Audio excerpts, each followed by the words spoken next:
Саламатсыздар урматтуу телекөрүүчүлөр. 7 каналдын эфирин актуалдуу көрсөтүү улантат. Аны мен Мээрим Ташыбекова алып барам. Учурда алдыда келе жаткан президенттин мөөнөтүнөн мурда шайлоо, ошондой эле конституциянын жаңы долбоору боюнча коомчулукта көп талкуу болуп жатат. Бул боюнча айрым саясий топтор бир катар дооматтарды айтышып, айрым учурда ачык эле каралоолорду жүргүзө башташты. Социалдык тармактарда жана массалык маалымат каражаттарында айрым дооматтар учурда президенттикке талапкерлигин коюп жаткан Садыр Жапаровдун дарегине да айтылып жатат. Андыктан биз ошол суроолорго жоопту өз-өзүнөн угуу максатында студиябызга мейманга Садыр Жапаровду чакырганбыз. Саламатсызбы, студиябызга кош келдиңиз. Саламатсыздар.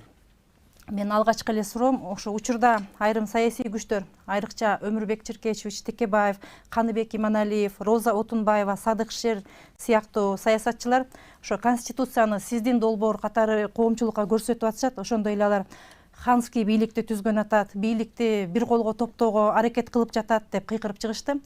Айрым ошол коомдун бир бөлүгү аларга да ынанып кечээ күнү да митингке да чыгышты. Сиз ошол убакыттан бери бүгүнкү күнгө чейин аларга эч кандай жооп берген жоксуз, унчукпай эле жатасыз да. Чын эле бийликти бир колго топтоп тез арада ошо конституцияны өзгөртүп алууну максат кылып жатасызбы? Рахмат сурооңузга. Мен бир жумадан бери баарын көрүп атам. Мен дагы интернет булактарынан көрүп атам, телевидениеден көрүп атам. Бир жумадан бери мен сабырдуулук кылып отурам.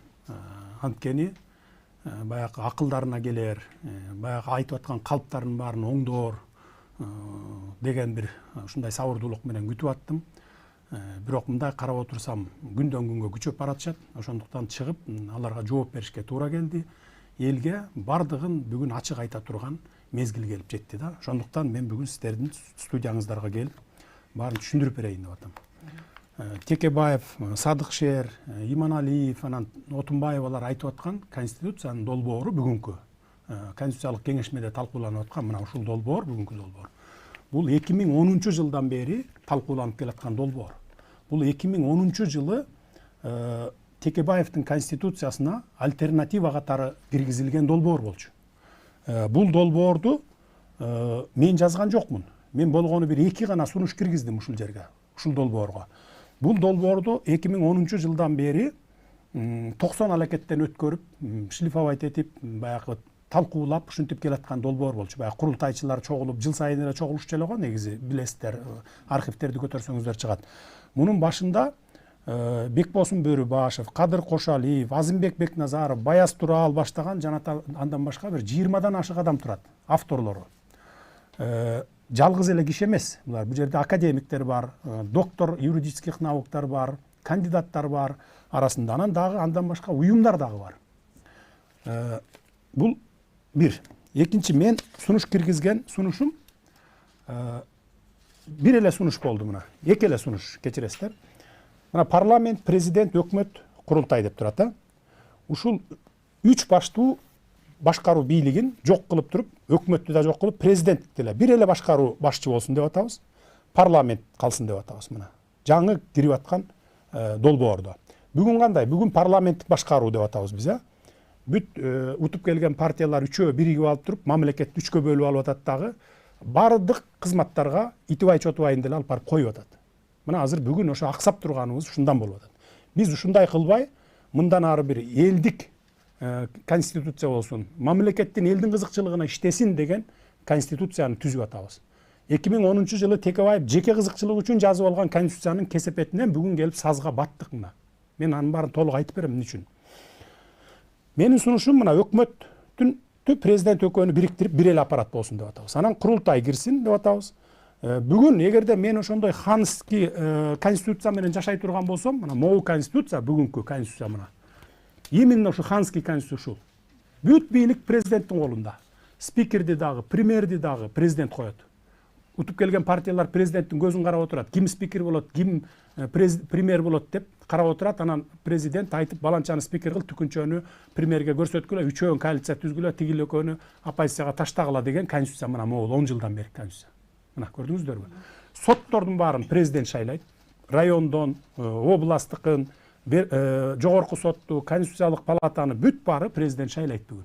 Мына ушул конституция, эгерде мен жеке кызыкчылыгым көздөсөм, жок эле дегенде бир 3 жыл, 5 жыл ушуну менен башкарып отура бербейт белем. Мага жеке кызыкчылыктын кереги жок. Маган тез арада саясий реформаларды жасап, түзүп, анан баардык саясатты унутуп туруп ак барактан экономика менен заниматься этип кетели деген ниет бар болчу. Ошон үчүн ушул баягы 2010 жылдан бери келаткан долбоорду, могу долбоорду парламентке киргизгенбиз. Ошол жанакындай мен айткан сунуштарын эске алып, парламентке киргизип, депутаттардан ошо парламент карасын дегенбиз. Анткени мыйзам жазуу укугу 3 гана нерсеге берилген, 3 гана кишиге. Бул өкмөткө, депутаттарга, анан 10 000 шайлоочуга берилген. Мисалы, могул ушул мыйзамдын долбоорун жазган адамдарга, могу 20 адамга, анан уюмдарга укук берилген эмес андай. Ошон үчүн жогорку кеңешке берип, жанагы депутаттардын анда дагы мыйзам менен көрсөтүлүп калган 80ден кем эмес депутаттын демилгеси менен кирет деп калган. Бул демилге, бул мыйзамдын автору эмес, демилгелеп атат. Мына ушул конституцияны деп. Өзүлөрү да түшүнбөй калды кол койгон депутаттар. Бай Текебаев кыйкырып чыкса эле коркуп кетти дагы, бул туура эмес кирип аткан окшойт деп, анан колдорун чакыртып алган бир 4-5 депутат болду. Аны да көрдүм. Алар түшүнбөй коркуп баягы колдорун чакыртып алды. Бирок кеп анда эмес. Ошондон кийин баягы чимкириктер карайбы, анан парламенттин суроого өтүп кеткен деп дагы жазып чыгышпадыбы? Мына ошол жанагы өкмөттүк эмес уюмдар жазып чыгып атат. Жанагы түшүнбөй кыйкырып чыккандар жазып атат. Ошондон кийин биз бир кеңештик дагы айттык. Анда конституциялык кеңешме түзөлүүдө ошол карасын дедик. Мына бүгүн 90дон ашык адам бардыгы ушул ар тармактан академиктер бар, доктор юридических наук бар, кандидаттар бар. Ушулардан турган ар тармактын өкүлдөрүнөн турган 90 киши бүгүн талкуулап атат. Ошолорго мен айтар элем, буну эч ким түртүп, зордоп, эртең бүрсүгүн эле кабыл ал деп аткан эч ким жок. Элдин талкуусуна койгула деп атабыз. Элден сунуш түшсө, алардын баарын кабыл алгыла, эгерде мамлекеттин, элдин кызыкчылыгына каршы келбесе деп атабыз. Ошол эле Текебаев, Отунбаевлар көчөдө сайрабай ош жерге барып туруп сунушун бериш керек. Мына муну алып коелу, муну кошуп коелу элдерди. Аны эч ким эшке чыгарып коюп аткан жок. Мына Академия наукта бүгүн талкуу жүрүп атат. Ошо жерге барып, ошо жерге сунушун бериш керек. Сиз дагы берсеңиз болуп барат, барып туруп берсеңиз болот сунуштарыңыздарды бергиле деп атабыз. Эми мен ошол конституциялык кеңешменин мүчөлөрүнө кайрылып кетким келет да. Эч ким кубалап аткан жок артынан. Шашпай караңыздар. 1 ай карайсыздарбы, 2 ай карайсыздарбы? Шашпай караңыздар. Карай беришсин. Мен башка сунуш айтайын деп атам парламентке. Бул парламенттин укугу да. Парламентте бүгүн мыйзам долбоору турат.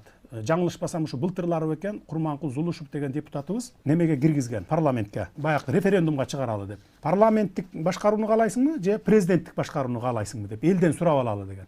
Мен ошол мыйзамды бүгүн депутаттар алып чыгып, ушу президенттик шайлоодо ошону койсо деп суранып кетет элем да референдумга. Элден сурап алалы биз. Көчөгө чыгып кыйкырып, жок бизге парламенттик башкаруу керек деп бир тарап айтса, бир тарабы президенттик деп, жалпы элдин пикирин угалы анда. Андан кийин келип турган аны ушул конституцияны кабыл алалы, бүгүн талкуу кылып аткан кабыл алалы, конституцияны кабыл алалы деген бир сунуш айтат элем да. Бирок ошол жерге сөзсүз киргизиш керек. Президенттикпи же парламенттикпи дегенден сырткары экинчи графа менен смешанныйды, аралашма. Бир мандаттуу, анан мисалы 35, биз айтып атабыз да, 35 мындай деп атабыз да парламентте. 90 деп көргөзүп коюп атабыз жаңы долбоорго, азыркы талкууланып аткан долбоорго. Анан аны баягы деталдаштырып жазбайлы деп атабыз. Жазбай аны конституциялык мыйзам менен кабыл алалы деп атабыз. Анткени эртең 1 жылдан кийинби, 5 жылдан кийинби биз азыркы жаңы долбоорунда 35 бир мандаттуу болсун, 55 партия менен келсин деген сунуштар болду да. Биз аган айттык, макул талкууга алып чыгып элдин талкуусуна койгула деп атабыз. Мен эсиңиздерде болсо 1 мандаттуу деп келатам. Элдин да каалаган ошол.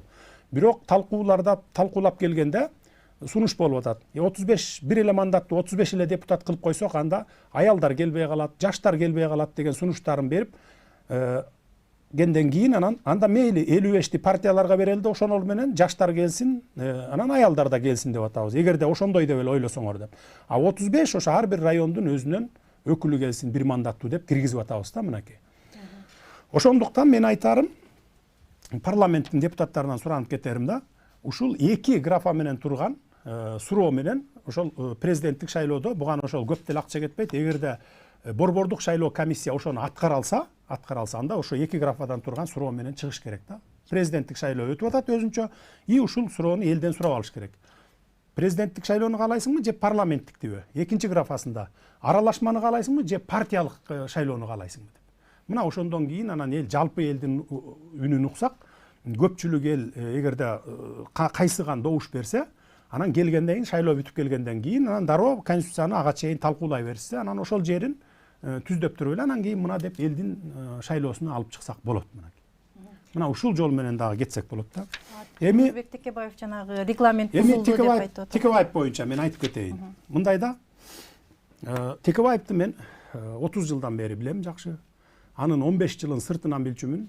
Сиздер окшоп эле баягы телевиден көрүп, дебаттарда көрүп, парламентте сүйлөгөн сөздөрүнөн көрүп, Текебаев, Масалиев, Бусубалиев, Мадымаров мына ушуларды мен жакшы сыйлайт элем да.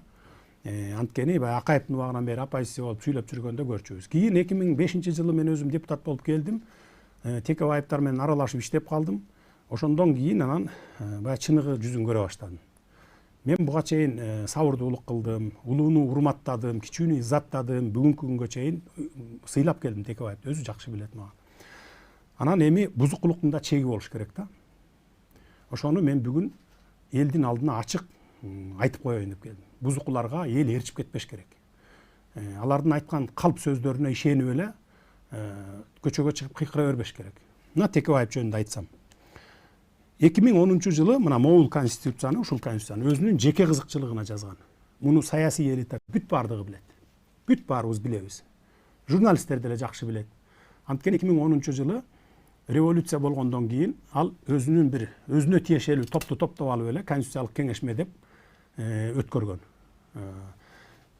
Баягы түштүк окуясы да болуп кетти ошол мезгилде. Ошого шылтап анан кийин буну конституцияны тез кабыл албасак такыр ит болобуз деген шылтоо менен эл баягы коркуп турганда кабыл алдырып алган. Максаты эмне болгон? Максаты ошол мезгилде ата мекен СДПК деп фаворит болуп турган партиялар болчу, революция кылды деп. Анан ал өзү ойлогон. Парламентти мен утуп келем, 65 орунду ээ болом, 65 орунга анан ошон үчүн келем да спикер болуп мен каалагандай 5 жыл, 10 жыл мен каалагандай калчайм деген. Бирок тилекке каршы баягы кыргызда жакшы бар, кул жеймин дейт куйрукту, Кудай билет буйрукту дейт. Кудай аны бербей койду. Эң акыркы орунду алып келип калды дагы, отуруп калды мына. Максатына жеткен жок бул. Анан азыр айта берсем болот, мен ИО президент болуп турганда айтсам болбойт эле. 2011 жылы сотто жүрбөйбү, сот ишитто жүрүп атат да, Мегаком боюнча, баягы Маевский боюнча 1 миллион доллар алганы боюнча. Бул 1 миллион долларды алган Маевскийден. Алганы анык. Муну бардык саясий элита билет. Депутаттар бардыгы билет. Керек болсо мына Кулов дагы билет. Кулов калп десе мына Өмүрбек Субаналиев тастыктап берет. Мен да тастыктап беремин. Мегакомду 2 топ сата турган болгон. Бирөө Текебаевдин группасы болчу, бирөө башка группа болчу. Текебаевдин группасы Маевскийге сатам деп сүйлөшүп, алдын ала 1 миллион долларын алып, ошол 2010 жылдагы шайлоого жумшаган. Андан кийин анан шайлоодон өтүп келгенден кийин бул сатмактагы Мегакомду калган акчасын чөнтөк кызыкчылыгын алмак. 10-15 миллион доллар чөнтөк кызыкчылыгын алмак. Ошол мезгилде Мегакомду чырылдап жүрүп мен сактап калгам. Жогорку кеңештин архивин көтөрсөңүздөр турат ошол видеолор. Азыр деле интернеттен деле тапсаңыздар болот.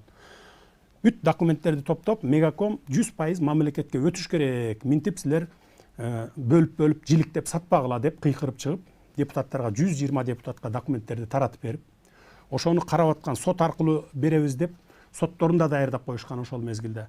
Ошол сотторду да чакырып туруп, колдоруна кагаздарды карматкан, мынакей деп туруп. Эгерде кимде ким ушул сделкага барсаңар, жасап берсеңер, 20 жылдан кийин болсо да камаласыңар деп. Ошондон кийин соттор карабай койгон аны. Жогорку кеңеш чечпей койгон, баягы таратып бергенден. Анан мамлекетке өткөн Мегаком. Мына бүгүн мамлекетке өтүп, мамлекеттин кызыкчылыгына иштеп атат, миллиарддаган сомдорду налог берип атат, салык берип атат, киреше алып келип атат, көрүп атасыздар өзүңүздөр. Андан кийин 2011 жылы сот реформасын, ушул Текебаевдин жазган конституциясына ылайык, 2010 жылы кабыл алган конституцияга ылайык 5 мыйзамды иштеп чыктык. Мен баш болгон, ошондо комитеттин төрагасы элем, сотторду реформалоо боюнча 5 мыйзамды 6 айдын ичинде иштеп чыгып, 2011 жылдын орто жай мезгилинде болсо керек, конституциялык реформаны баштадык. Кабыл алынды 5 мыйзам, сотторго тиешелүү мыйзамдар жөнүндө кеп болуп атат бул жерде. Андан кийин кабыл алынгандан кийин реформа башталды. Мен ошонун баарын уюштуруу иштеринде мен жүрдүм да башында. Реформа башталып, баягы мыйзам кабыл алынып атканда мындай көп деле окубай кол кое берет да кээ бирөөчү, эми көпчүлүк ошондой болуп атат. Көп байкашкан эмес. Анан практика жүзүндө ишке аша баштаганда реформа, булар коркуп кетти ошол кездеги убактылуу өкмөт. Анткени ал сот системасы көз карандысыз сот системасына алып баратканбыз биз. Көз карандысыз. Эми 100% болбосо дагы бир 70-80% ак үйгө көз карандысыз только мыйзамдар менен гана иштей турган сотторду түзөлү дегенбиз да. Чын ниетибиз менен.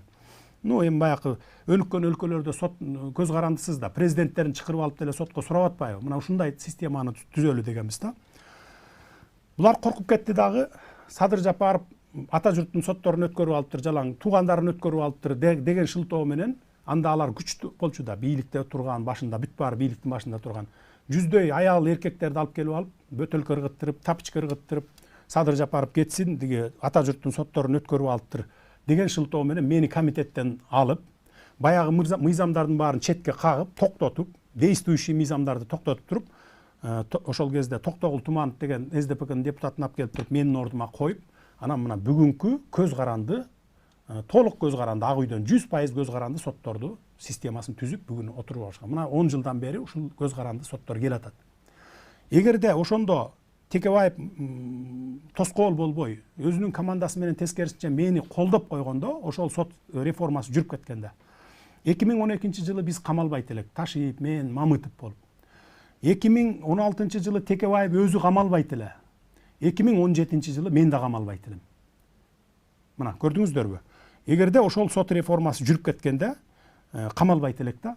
А тоскоолдук кылып, баягы чагымчылдык кылып, уюштуруп, кабинетине отуруп алып, тигини чакырып алып, бул депутатты чакырып алып, сен минтип айт, сен тигинтип айт деп ар кандай эмелерди үйрөтүп, ошол мезгилдечи чогуу иштеп калбадыкпы? Ушинтип жүрүп каршы чыккан. Мына кийин келип өзүнүн башына тийди.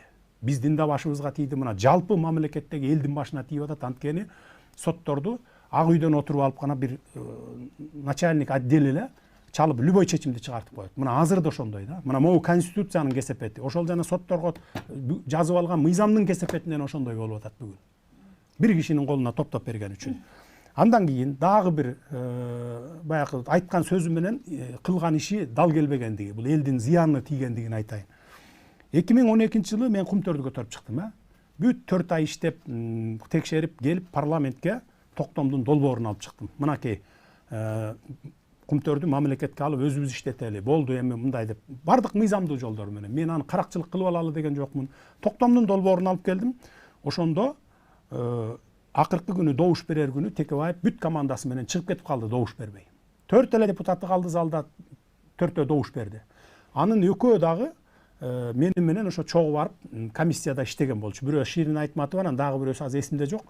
Ошол экөө гана добуш берген да. Мындай макул деп, ошо туура деп. Анткени алар ошо текшергенде көрдү. Баягы экологияны көрдү, коррупциялык жактарын көрдү. Алардын баягы диги уурда алып кетип аткан алтындардын баарын өз көзү менен көрдү да, анан добуш бербешке айлашы жок болчу да. Ошон үчүн анан кийин добуш берген. А эгерде ошондо Текебаев колдоп койгондо өтүп кетмек. Андан кийин 2 жыл өткөндөн кийин баягы 2015 жылкы шайлоого, парламенттик шайлоого кетти го 2015 жылы. Мен интернетте жатып алып, Европада жатып алып карайсың дем баягы саясатты, Кыргызстандын саясатын карап жатасың. Трибунага чыгып алып бакырып атат демеле. Чачын жулуп. Кумтөрдү национализация кылышыбыз керек, алышыбыз керек мамлекетке, анан мындай уурда алып кетип атат, анан тонолуп кетип атат деп. 2 жыл мурун эмнеге добуш бербей койдуң анда? 2 жыл мурун эле добуш берип койгонуңда 2012 жыл өтүп кетет эле го. То есть бул деген сөз баягы оозу менен сүйлөп коюп, элдин публикага кыйкырып коюп, анан барып добушун алып келем деген ушундай бир арам ойлук саясат болгон да бул жерде мынакей. Анан эми бүгүн дагы элди бузуп, туура эмес жакка үндөп, мына ушинтип конституция түзүп атат, анан Садыр Жапаров узурпация кылган атат, анан диктаторство кылган атат деп жаш балдардын, жалаң конституциянын К тамгасын түшүнбөгөн жаш балдарды, кыздарды сүйлөтүп, ар кайсырга бир кафеге отуруп алып, бирден кабыл алып, диги саат сайын бирден кабыл алып, анан жиберип атат да көрүнгөн жака. Сен тияка барып выступать эт, сен тиги жерге барып муну айт, сен тиги жака чыгып, аянтка чыгып, тигини кыйкыр деп. Мындай бузукулукту Текебаев токтотуш керек. Мына мен бүгүн айтпаска аргам жок. Айласыздан айтып атам да, мына мага вынуждать этип айттырып атат да меничи. Анткени бүгүн коомчулукта ушундай бир неме жаралып турат, абал.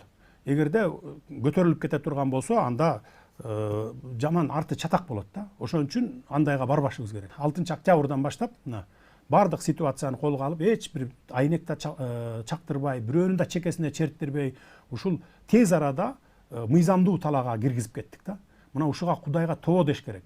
Ошо 6-октябрда диги чээнге кирип кеткендер анан бүгүн чыгып алып туруп элдин баарын бузукулук кылып айтып атканы туура эмес да. Конституциянын жаңы долбоорунда элдик курултай институту дагы сунушталып аткан турбайбы? Анан ушул элдик курултай институтун сиз кандай элестетесиз? Ал курамы канча делегаттан туруш керек? Кандай жолдор менен шайланып келишет? Элдик курултай бул региондордон келе турган өкүлдөр болуш керек. Ар бир айылдан болобу, же айыл өкмөттөрдөн болобу, аны эми биз мыйзам жазганда мыйзам менен көрсөтөбүз, аныктайбыз мыйзам менен. Аны дагы элдин талкуусуна коюп туруп, мына ачык айкын бүгүн жана Академия наукта неме кылып атат го, карап атат го, ошондой кылып туруп каратып, анан эл менен макулдашабыз. Бул элдик курултай, мисалы, элдик курултай мына биздин менин эсебим боюнча 2000ден 3000 кишиге чейин экен. Эгер айылдардан ар бир айылдан ала турган болсок, ошондой болот экен. Булар чогулуп бир эле жылда бир эле жолу чогула турган институт болот. Бул азыр айтып атат, деги немелерде түшүнүгү жок жаш балдар же болбосо ошолорду мындай бир адашууга киргизип коюп аткан ушу Текебаев сыяктуу саясатчылар ошолорду адаштырып коюп атат. Парламент турса курултайдын эмне кереги бар? Бул дагы ушундай дублировать этип атпайбы бири-бирин деп? Андай болбойт. Парламент курултайдын мыйзам чыгарган укугу жок. Мыйзам сунуштаган укугу жок. Бул жөн гана жылда бир жолу бардык региондордон чогулуп келип элдер президент менен парламенттин отчетун угуу гана органы деп атабыз да, бир жолу. Бул мамлекеттен акча албайт. Бул баягы коомдук башталыштарда иштей турган орган болот. Мына анткени бул эмне үчүн киргизип атабыз муну? Анткени мынакей 30 жылдан бери бир дагы президент эл алдына отчет берген жок. Жылдык отчетум депчи. Жыл сайын отчет берип туруш керек да негизи. Бирок отчетун берген жок. Алар кеткенден кийин биз билип калып атабыз. Кокуй эле кокуй тиги бир плоскогубцуну $600 алган экен, анан жолго тиги миллиардтарды алып келип жарымын жеп койгон экен деп биз кеткенден кийин билип калып атпайбызбы?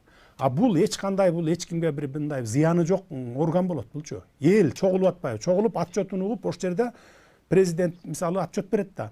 Баланча акча келди сырттан, мынчасы кредит, мынчасы грант, анан өзүбүздүн бюджетте мынча акча болду, бияка жумшадык, тияка жумшадык деген отчетун жыл сайын угуп туруш керек эл.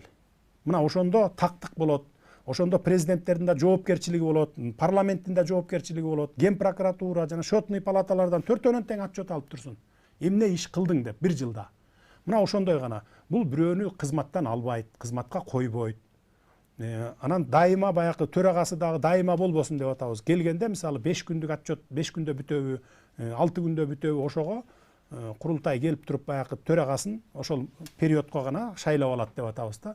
Бая дайыма да төрагасы болуп турса дагы бая мындай коррупциялык иштерге же болбосо өкүмдардыкка кирип кетпесин дегендей болуп атабыз да. Ошондой кылып атабыз. Эми бунун баары мыйзам менен жазылат. Аны курултайдын мүчөлөрүн элдер шайлайт. Айылдын эли чогулуп туруп, мисалы активисттер бар го айылда, Эшмат, Ташмат, Иванов, Петров деген сыяктуу. Ошону эл өзү баягы шайлап туруп, анан айыл өкмөткө берет. Мен моуну алып барып келгин деп туруп, бир ай калганда ошондо дагы дайыма өкүлчүлүк, мисалы быйыл келген адам эмдиги жылы да келем, аркы жылы да келем дебеш керек да. Жыл сайын ошол эл шайлаган башка адамдар келиш керек. Мейли эл шайласа, ошол былтыр келгенин деле шайлап кое берсе, быйыл деле келе берсин дегендей да. Анан шайлап туруп баягыны айыл өкмөткө берет. Бир ай калганда мисалы президенттин, парламенттин отчеттору, ген прокурордун, мисалы счетный палатанын отчетуна бир ай калган мезгилде өзлөрү курултайын уюштуруп, баягы жерлерде айыл өкмөткө берсе, айыл өкмөт алып келгенин баягы камсыз кылып койсо болду. Биякта секретариат иштейт, 5-6 киши эми иштесе болот да, баягы дайыма иштеп турган. Алар ошонун баарын баягы уюштуруу иштерин жүргүзүп туруп, жылына бир жолу отчетун угуп коет президент менен парламенттин. Мунун эч кимге эч зыяны деле жок. Кайра пайдасы бар. Эл көрүп турат, билип турат бүт баарын. Кайсы акча, канча акча каяка кетип атканын билип турат, эмне иштер жүрүп атканын билип турат. Бул эмне жаманбы? Кимге мишайты бар бунун? Эч кимге мишайты жок. Буга чейин да ошо Кыргызстан тарыхында курултай деле өткөн да, анан кийин ал курултайларда ошол делегаттар келип угуп кол чаап туруп эле кетип калышканда ошол отчетторго макул болуп элечи, эч кандай сын пикир айткан эмес. Бул иретте ошондой кайталанып калбайбы деген коркунучтар бар болуп атат да. Мурда болсо элдин түшүнүгү көп жок болчу, мындан бир 15 жыл мурунку менен эл менен азыркы бүгүнкү элди салыштырып болбойт. Бүгүн азыр мына жаштар, билимдүү жаштар өсүп келатат. Анан элдин бардыгы саясатты түшүнүп калды, экономиканы түшүнүп калды, бюджет эмне экенин түшүнүп калды. Мына конституцияны эзели окуп көрбөгөндөр конституция окуп азыр жанталашып уже талкууга катыша баштады. Бул деген сөз эртең келип ошо курултайда унчукпай калбайт деген сөз. Сөзсүз түрдө кыргызстандыктардын мейли ким болбосун, кайсы улуттан болбосун оозун жаба албайсың. Бизде демократия өлкө дейбиз. Ошол демократия өлкөсүн мындан ары да өнүктүрөбүз. Ошондуктан анан ал жерде айтат. Ар ким өз сөзүн айтат деп ишенем. Азыр эми ушу конституциянын жаңы долбоору коомдук талкууга чыгарылды. Мунун кийинки процедуралары кандай болот, кандай жолдор менен кабыл алынып, анан качан күчүнө кирет? Мен айтпадымбы, ошо конституциялык кеңеш ошо 1 айбы, 2 айбы шашпай карагыла деп. Ага чейин уже мына президенттик шайлоо жакындап келатпайбы? Эгерде парламент туура көрсө, менин сунушумду макул көрсө, ошо президенттик шайлоо менен кошо референдумду өткөрүш керек. Жанагы 2 маселе боюнча деп атпаймынбы? Сурап алалы деп. Анан келгенден кийин конституциялык кеңеш карап бүтсө, жогорку кеңешке берет процедуралары. Жогорку кеңеш алат дагы анан референдумга чыгарат. Мына болду, ошол эле. Азыр ошо сиздин саясий оппоненттериңиз Садыр айта берет, анан сөзүнөн кайта берет деген ылакап сөздү да коомчулукка жайылтып атышат да. Сиз деле буга чейин президент анан вице-президент болот деп айткансыз да ошо башкаруу туттумунда.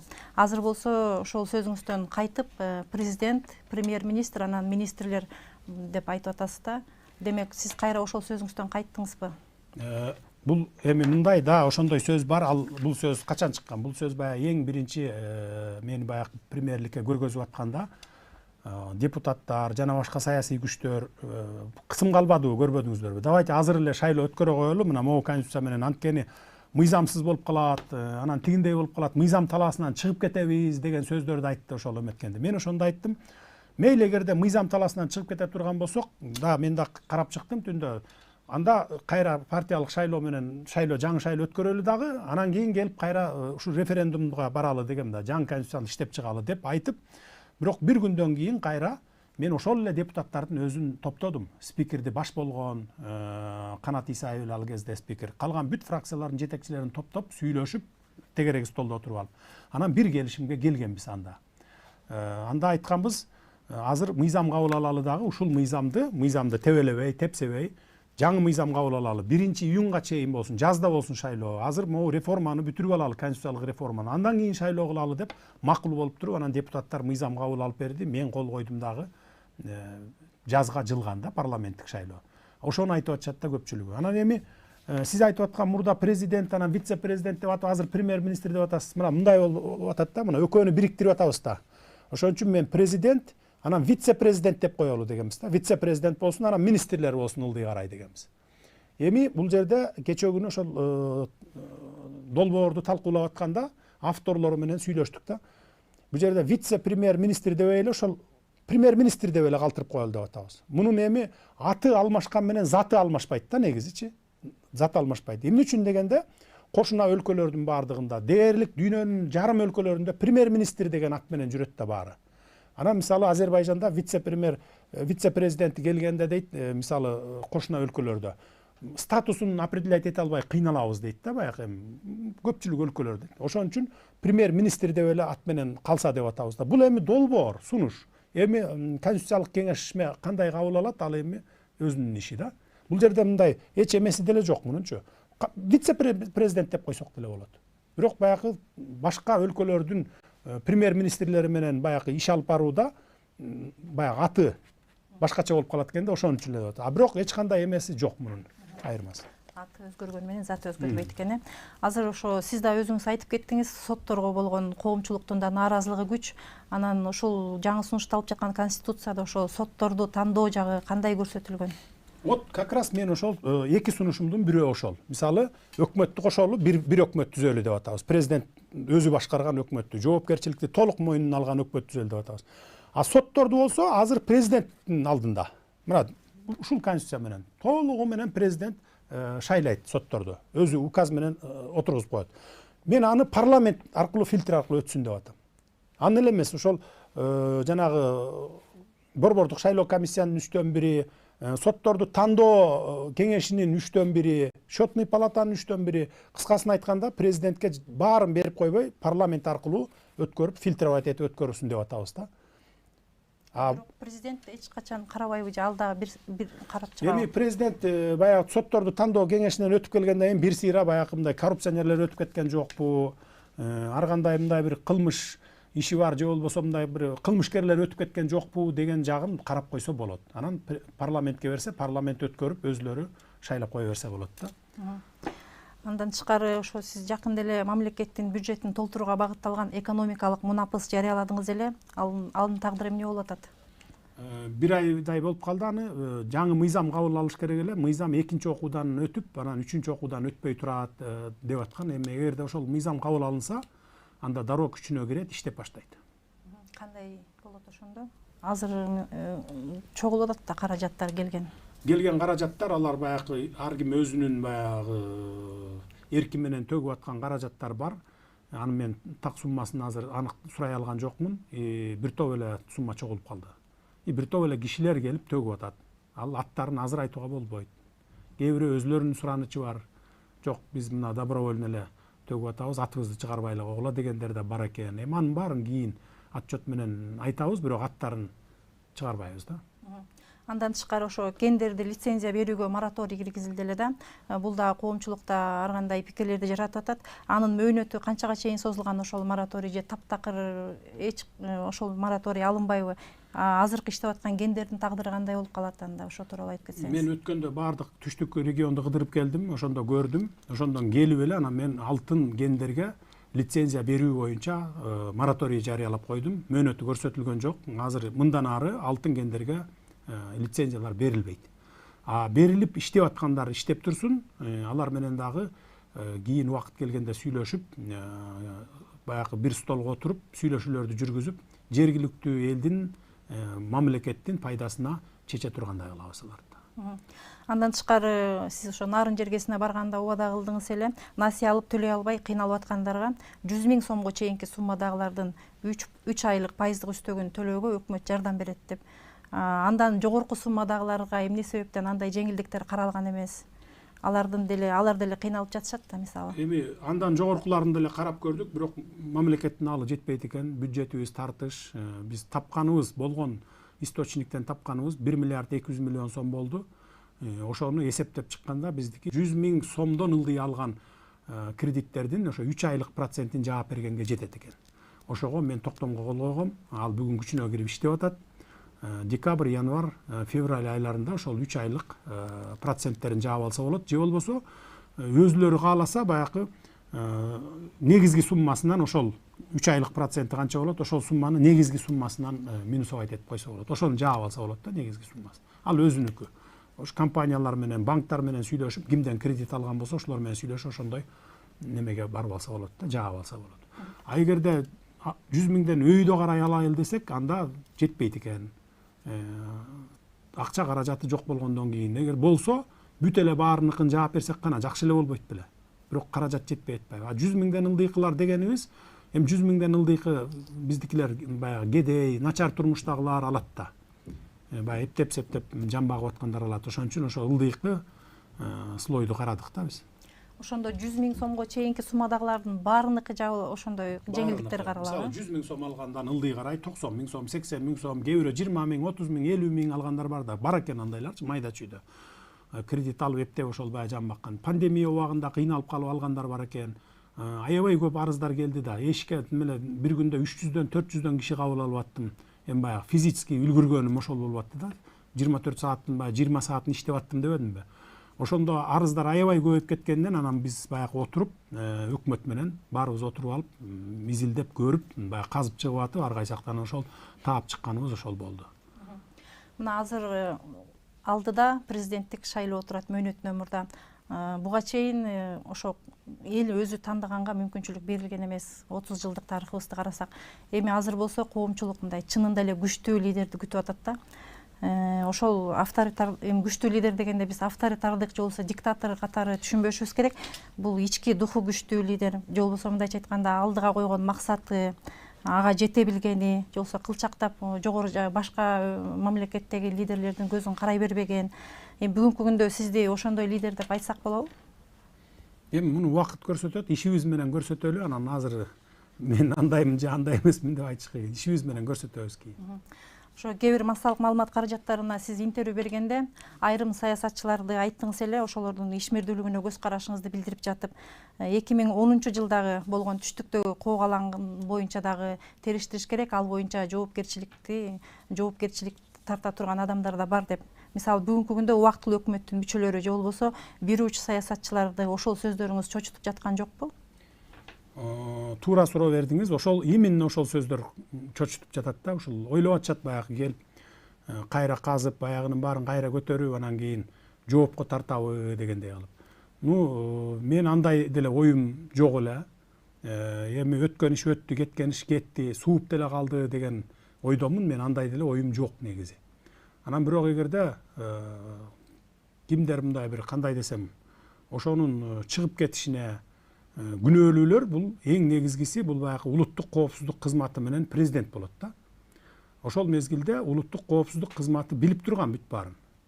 Билип, баардыгын билип турган, эртең бүрсү күнү болуп кетет, бир жумадан кийин болот, 10 күндөн кийин болот экен деп билип турган президентке жазуу түзүндө да берип турушкан, мына болгон атат деп. Анан бирок ошондо ушул жерде отуруп албай, түштүккө бүт баарын переброска кылыш керек эле да. Бүт күчтөрдү, күч органдарын переброска кылыш керек эле. Элди өзү барып ошол жерде башкарып отуруш керек эле. Анткени толук жоопкерчилик ошо улуттук коопсуздук кызматынын мойнунда болот да. Өткөндө түштүккө барып эл менен жолугуп келсек дагы сындабадыбы? Пандемия болуп атса эл менен жолугуп келет деп. Биз бардык эл менен жолуктук. Мындай жабык эшик артында да жолуктук, ачыкта, стадиондо да жолуктук. Ушунун бардыгын айтып келдик. Түштүктө дагы ушундай жаңжал чыгарып ийе турган күчтөр пайда болду, кадимкидей эле баягы. Бузуклар деп коебуз го мындай. Ошолор пайда болгондо биз барып өзбек туугандар менен, тажик туугандар менен, кыргыздар менен бардыгы менен өз-өзүнчө жолугуп, баарын түшүндүрүү иштерин жүрүп келдик. Мына ушундай профилактикалык иштерди ошол мезгилде жүргүзүш керек эле. Булар жүргүзгөн эмес да. Бул жерде баары күнөөлүү эмес, эми ошо 1-2 киши күнөөлүү болуп калат да, ошол улуттук коопсуздук кызматы менен президенттин реагировать этпей койгондо убагында. Сиз ошо экономикалык амнистия жарыялаган учурда айттыңыз эле да, ошол коррупцияга тиешеси бар деп өзүн эсептеп калса, балким келип каражатты өз ыктыяры менен төлөп берсе, ошол амнистияны колдонуп кеткенге дагы мүмкүнчүлүгү бар деп. Ошол эле учурда мисалы коопсуздук комитети дагы коррупцияга аяосуз күрөш жарыялап атпайбы? Анан сиздин айрым оппоненттериңиз ошол коррупцияга каршы күрөштөн да кооптонуп жатат деп ойлобойсузбу? Андайлар да бар. Мисалы эми баягы атын атап туруп анан ушундай коррупционер экен десең эле кыйкырып чыгып атпайбы, баары тең тескери басып.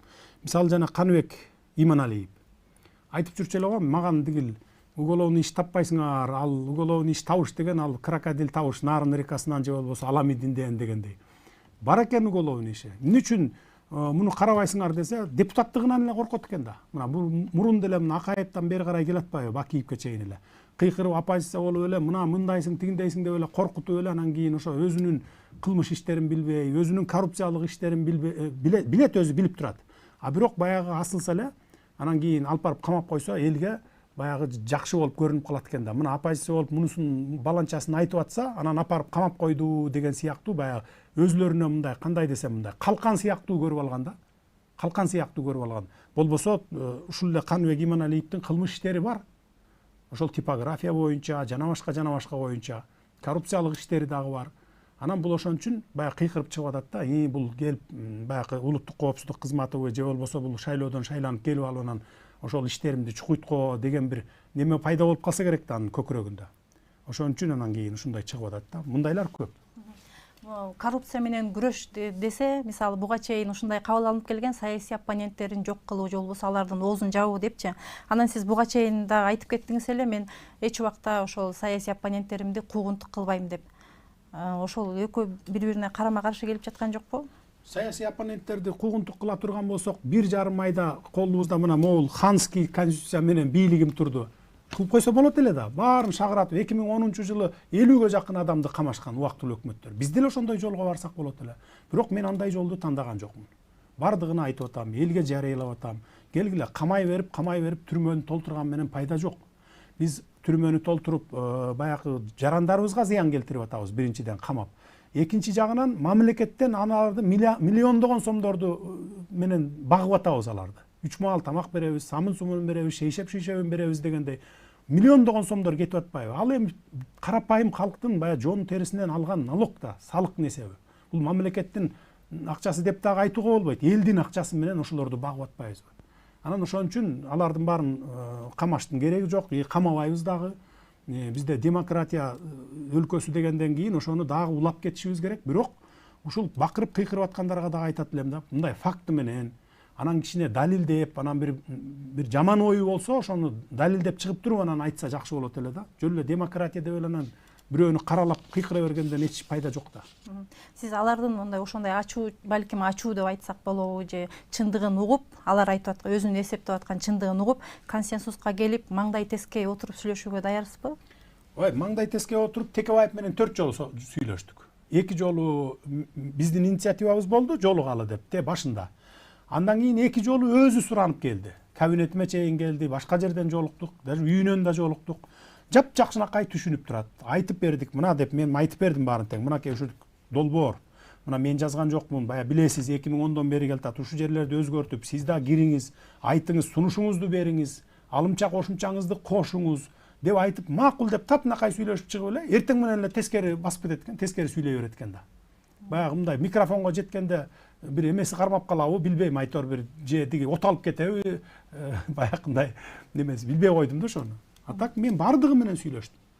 Бардыгы менен сүйлөшүүлөрдү жүргүзүп атабыз. Бир гана ошол акыркы күндөрү, акыркы 1 ай Мадумаров менен жолуга элекпиз, болбосо бардык саясатчылар менен, бардык күчтөр менен жолуктук. Сүйлөшүп атам, алардын сунушун дагы алып атам. Айрымдар өздүн берген сунуштарын кабыл алып, ошол тармак, ошол баягы багыт менен да иштер кетип атат бүгүнкү күнгө чейин.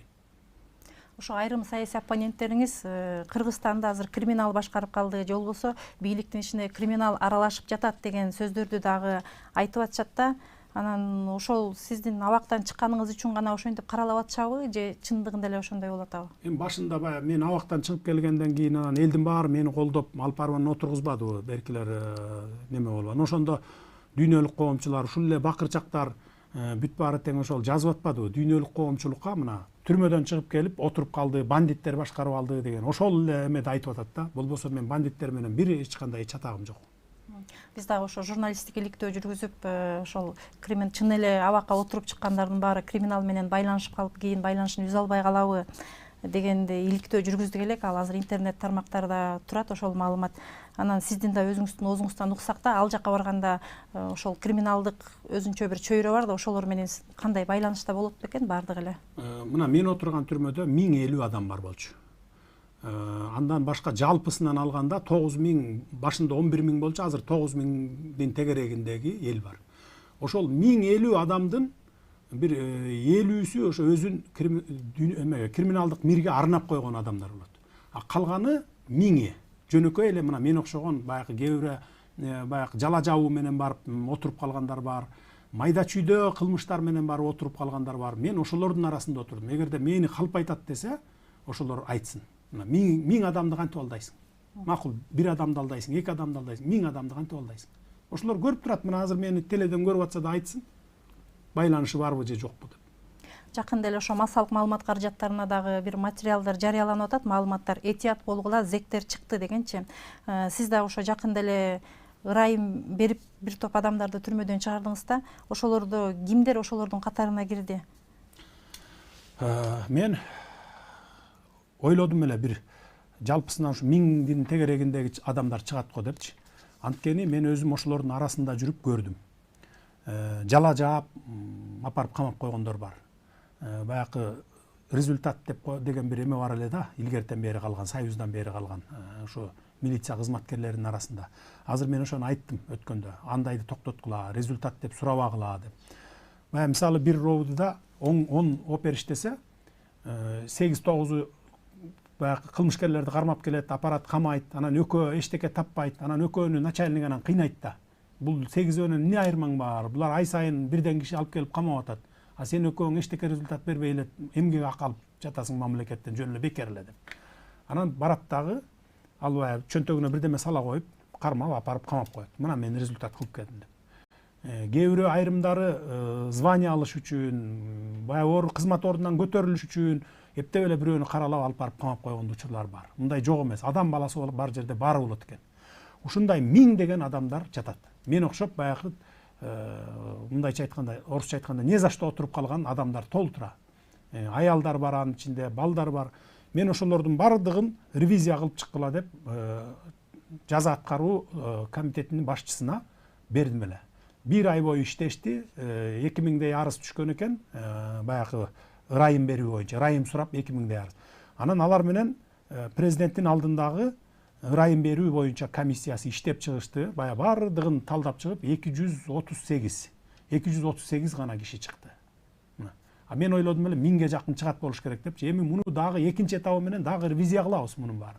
Азыр эми мен 1 айдын 10 күнүн эле толук кандуу иштедим го, өзүңүздөр көрүп атасыздар. 20 күнү баягы бака шака менен жүрүп өтүп кетти. Кудай буйруп келип калсак кайра бүт баарын ревизиялап, бардыгын баягы бири-бири менен бириктирип, компоновать этип туруп, анан бир иретке келтиребиз муну. 238 адам чыкты. Анын ичинде ошол 3 жашка чейинки балдары барлар, бала чакасы бар аялдар дагы бар анын ичинде. Муну эми баягы ырайымдуулук берип чыгардык. Бул эми гумандуулук кылдык да, мындайча айтканда. Дүйнө жүзүндө мисалы мына былтыр бекен, мурдагы жылдар бекен, Өзбекстандын президенти 3000ге жакын адамды чыгарган. Тажикстандын президенти да бар, ал да чыгарган бир нече жүз адамды. То есть муну баягы трагедия катары көрбөш керек. Муну кайра биз тескерисинче биз эки жагынан пайдалуу нерсе алып келдик да муну менен. Анткени ошол 238 адамды, жанагы эле айтып өттүм го, биз карапайым калктын акчасынан, бюджеттен алып багып атабыз аларды. Алар жөн эле кылмышкерлер эмес. Болсо бир майда чүйдө, эми бытовой эле баягы мушташып кеткен, же болбосо бирөөнүн телефон чөнтөгүнөн урдап алган, тоок урдаган сыяктуучу. А ошолорду чыгарып үй бүлөсүнө, бала чакасына барып кошулуп атат алар. А бияктан элдин акчасын экономдоп атабыз биз. Аларды кармап жата берсек жата беребиз. 1 жыл, 2 жыл, аларга миллиондогон акчалар кетип атпайбы? Тамагына, жана содержаниясына, светине, суусуна дегендей. Мындан трагедия жасаштын кереги жок. Эми жаза берет, көбү жаза берет экен. Баягы аларга карабай ишти, көрүп турган ишти алдыга алып жылдырып кете бериш керек экен да. А сөзсүз түрдө кыйкыргандар чыга берет экен. Аларга көңүл бурбаш керек. Биздин көрсөтүүбүз да соңуна чыгып баратат. Ошо сиз өзүңүз айттыңыз, 10 күн эле иштедим депчи. Ошол кыска убакыттын ичинде кандай иштерди кылууга үлгүрдүңүз, анан эмнелерди жасаганга үлгүрбөй калдыңыз? Эми жогоруда айтып өттүк го, могу жасаган иштерди. Көп иштер бар үлгүрбөй калган. Мисалы сырткы карызды төлөө боюнча иш алып бардым. Биринчи күндөн баштап эле баягы бака шака түшүп аттык, иштеп аттык, баягы билесиз го, 3 жолу кайра шайлап ашпады мени. Биринчи шайланган күндөн баштап эле ушул тапшырманы бердим элем. Кудай буйрса, баягы сырткы карыздардан өзүбүздүн эле күчүбүз менен башка өлкөлөргө жалдырап акча сурабай эле бир 2 жыл дебейин, бир 3 жыл, 4 жылдын ичинде эле кутулуп кетчү биз өзүбүздүн мүмкүнчүлүктөрүбүз бар экен. Мына ушунун долбоорлорун даярдап атабыз азыр. Рахмат, мындан аркы иштериңизге да ийгилик каалайбыз. Урматтуу телекөрүүчүлөр, сиздер актуалдуу көрсөтүүсүнө күбө болдуңуздар. Анда биз Садыр Жапаров мырза менен маектештик. Коомчулукта болуп жаткан бардык суроолорго жооп алып берүүгө аракет кылдык. Азыр болсо мен сиздер менен коштошом. Кайрадан эфир аркылуу жолугушканча саламатта туруңуздар.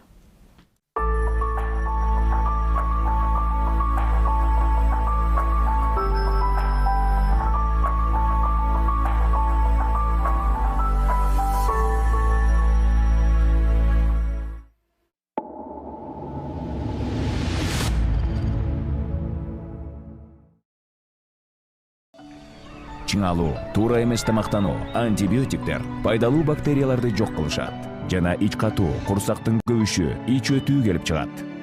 Ичегилерди коргоо үчүн Lacta G ич. Lacta G жеңиш